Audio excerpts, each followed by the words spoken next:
Hi, I'm Layo Adegoke. Here's your Channels TV evening news recap for December the 21st, 2021. Staying with developments concerning the Electoral Amendment Bill, a federal lawmaker, Senator George Sekibo, has confirmed to Channels Television that some senators are planning to veto President Buhari.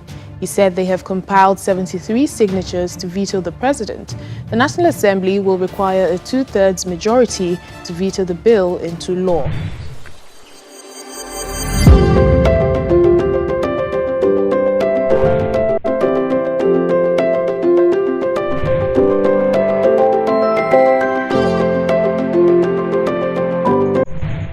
Veto.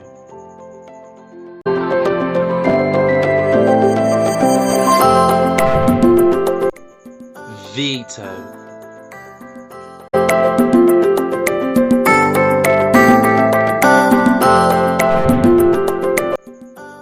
Veto.